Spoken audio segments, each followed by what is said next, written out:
O doutor João Batista Martins César falou aqui no Congresso de Advogados sobre um tema muito importante, sobre o impacto dos acidentes do trabalho. Só para você ter uma ideia, os acidentes de trabalho no Brasil matam mais do que as guerras e também as doenças. Tem um número aqui divulgado pelo próprio Ministério do Trabalho de que a cada 3 horas e 47 minutos morre um trabalhador com carteira assinada no Brasil.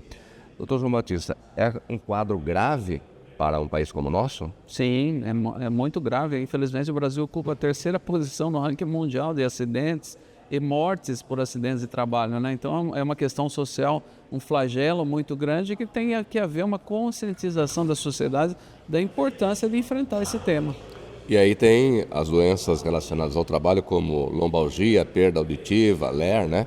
Que é a lesão por esforço repetitivo, e doenças profissionais. Sim. E a sociedade deve se mobilizar em relação a isso? Qual é o grau de mobilização?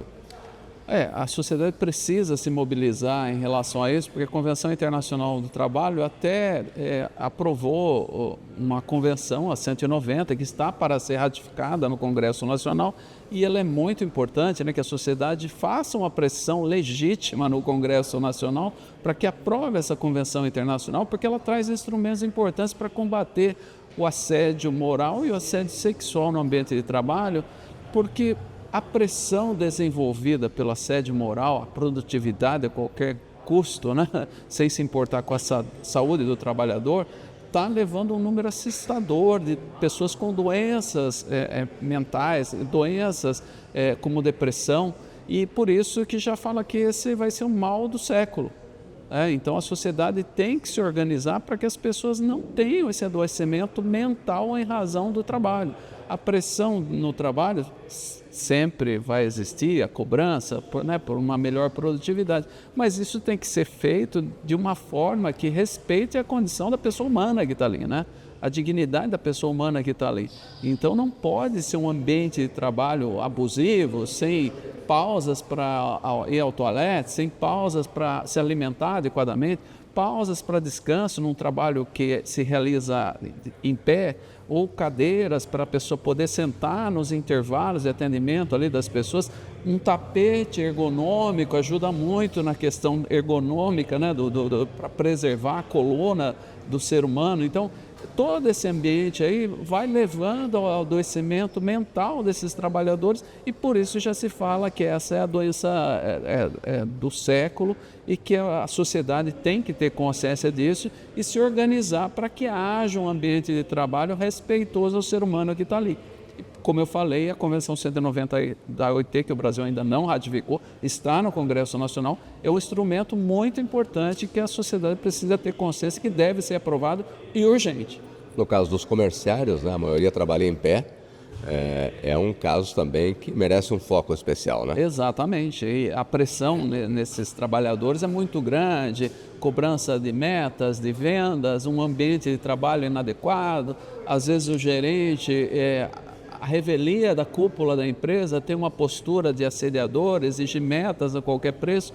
Isso a gente vê muito nos processos trabalhistas e precisa, né, que os trabalhadores tenham consciência, levar essa questão ao sindicato, porque você vai formando a prova desse comportamento, tanto para denunciar o Ministério do Trabalho, o Ministério Público do Trabalho, até para entrar com ações para que essas empresas respeitem o ambiente de trabalho, porque a Justiça do Trabalho tem recebido ações civis públicas e condenado essas empresas até em dano moral coletivo pelo desrespeito à saúde dos trabalhadores. O senhor tocou num ponto importante, que é a necessidade do trabalhador documentar tudo isso, não só uma vez, mas o máximo que ele puder, né? Exatamente. Aí a gente tem que ter uma cultura também de fazer essa prova, né, no ambiente sindical. E quando um trabalhador faz a denúncia, hoje tem N formas de comprovar isso, né? O celular hoje é um instrumento muito importante de prova. Gravar algumas conversas quando é assédio, as pessoas acham, não, essa é uma prova ilícita. Não, não é. A jurisprudência do Supremo Tribunal Federal que gravar uma conversa sem a consciência da outra parte que está sendo gravada, não é uma prova ilícita. Essa prova vai ser aferida pelo judiciário, que aí sim vai conferir o contexto e vai dar a validade adequada para essa prova.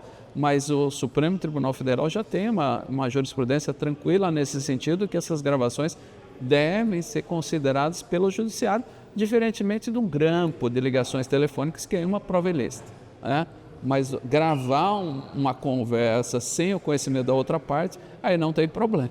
Muito bem. E qual a sua avaliação sobre esse congresso que já chega em sua 16ª edição? Eu acho fundamental, né? Tá de parabéns a toda a diretoria da FEComérciários, os advogados que estão aqui, os organizadores, porque eu já falava isso quando estava no Ministério Público há 20 anos atrás, que os sindicatos têm que qualificar o seu corpo jurídico. Então aqui é um momento, né, de parada, tem aquela parábola, né, de afiar o machado, né? A gente precisa parar de vez em quando, afiar o machado para poder trabalhar melhor. E aqui um congresso como esse é exatamente isso. É uma parada para que o corpo, né, dos sindicatos, o corpo jurídico dos sindicatos se qualifique e consigam defender de uma forma mais efetiva os trabalhadores, porque com a reforma trabalhista se exige cada vez mais um profissional do direito qualificado. E isso, um congresso como esse, já, né, há 2 décadas, é muito importante para essa qualificação que vai retornar em prol da classe trabalhadora. Exato. Uma outra pergunta, que depois a gente vai editar junto com a entrevista, né? É sobre o seguinte: mesmo aquelas empresas que percebem prejuízo econômico e prejuízo até em suas ações, com o desrespeito aos direitos do trabalhador, principalmente em relação à segurança, por que elas continuam incidindo no erro? É que eu coloquei os dados do número de acidentes e doenças do trabalho e a gente vê que a procura ao Poder Judiciário ainda é muito pequena.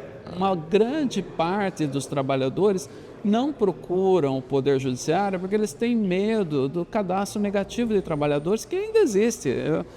Quando estava no Ministério Público do Trabalho, eu processei várias empresas que não contratavam trabalhadores porque entraram com reclamações trabalhistas contra ex-empregadores.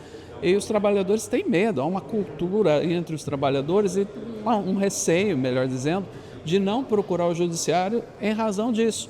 Aí que a atuação sindical ganha maior relevo, porque o sindicato, tomando esses depoimentos coletivos dos trabalhadores, ele pode entrar com uma ação coletiva e despersonaliza a questão do trabalhador que foi afetado na ponta.